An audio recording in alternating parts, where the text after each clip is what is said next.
Maya had always been invisible at school. The quiet girl, sitting alone at lunch, her clothes always a bit too plain, her hair tied back in a simple braid. But when her mother surprised her with a trial month at the local Jiu-Jitsu academy, Maya felt something awaken inside her. She'd grown up watching old tapes of her father practicing throws in their garage before he passed away. Now she wanted to prove to herself she wasn't just the shy janitor's daughter that everyone ignored. On her first night at Silver Lake Jiu-Jitsu, the mat smelled like sweat and disinfectant. The walls were covered with faded posters of world champions. Maya stood barefoot on the edge, tugging at the sleeves of her borrowed jai, her heartbeat drumming in her ears. She could feel the stares, especially from the older students gathered in a loose circle near the center. They were laughing and showing off new moves, their crisp uniforms starkly different from hers. When the coach called for warm-ups, Maya did everything as best as she could. Her rolls were sloppy but determined, her stances unsure but sincere. She caught snippets of snickering from a group of teens near the back. One boy, tall with shaggy blonde hair and a cocky grin, nudged his friend and nodded at her. "Fresh meat," he whispered loud enough for her to hear. Maya's cheeks burned, but she pretended she didn't notice. When it was time to spar, Coach Harris paired her up with that same boy, Jace, the self-proclaimed star of the beginners class. Jace winked at the others before facing Maya. "Try not to cry, new girl," he taunted with a lazy laugh. Maya stayed silent, breathing steady, just like her dad used to teach her. She bowed, as tradition demanded, and they circled each other on the mat. The second coach shouted, "Go!" Jace lunged. He was fast, brash, and way too confident. Maya reacted by pure instinct, dodging his first grab, but he smirked, grabbing her collar and sweeping her off her feet. She hit the mat hard, her back stinging. Laughter erupted around them. Coach Harris shouted instructions Maya barely heard. Jace leaned in, pressing her shoulder down, his face inches from hers. "Told ya," he whispered. But something inside Maya flared hot. A memory of her father saying, "Small doesn't mean weak. It means they never see you coming." She felt her pulse slow. Jace's grip was sloppy, all strength, no technique.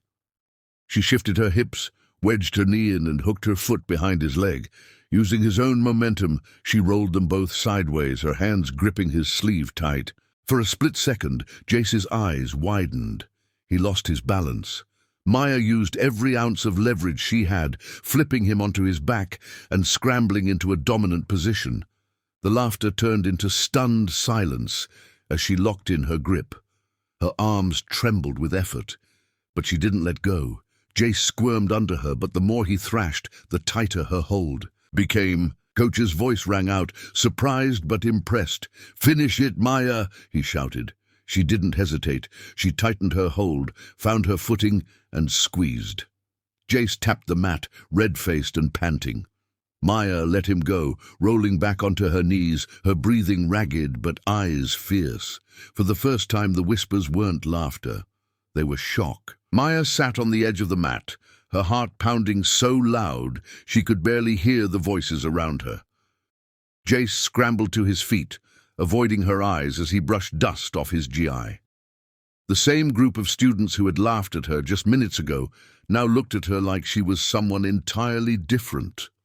Coach Harris patted her shoulder as he walked by, an approving grin softening his usually stern face. "All right, everyone," Coach called out. "Line up, we've got time for one more round. Maya, stay where you are." Maya's breath caught in her throat. She thought for sure she'd be sent back to the sidelines. Instead, the coach motioned for someone else to step forward. Kendra, a brown belt who had a reputation for tapping out half the class before they ever saw it coming.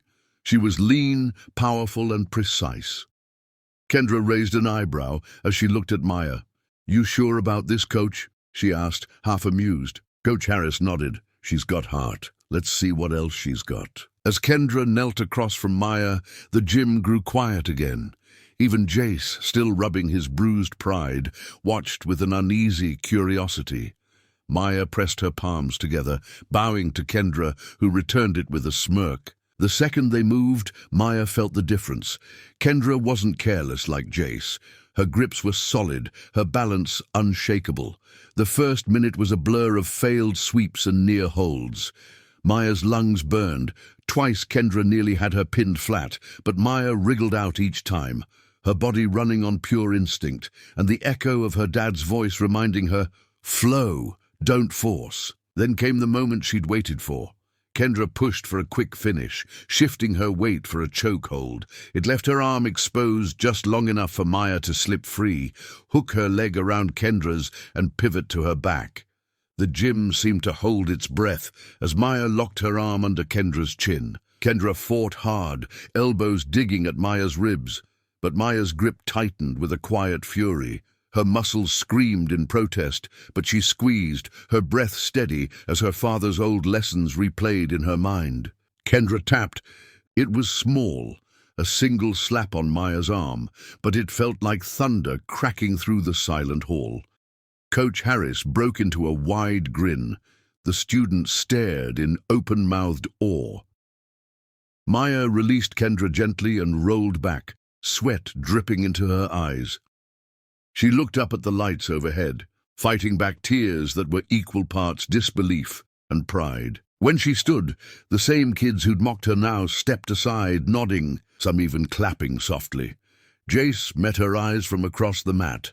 This time he didn't smirk, he simply lowered his head in a respectful nod. Coach Harris called everyone in. "Remember tonight, people, respect is earned on this mat, no matter where you come from." As Maya untied her belt and gathered her things, she felt her father's old words like a shield around her.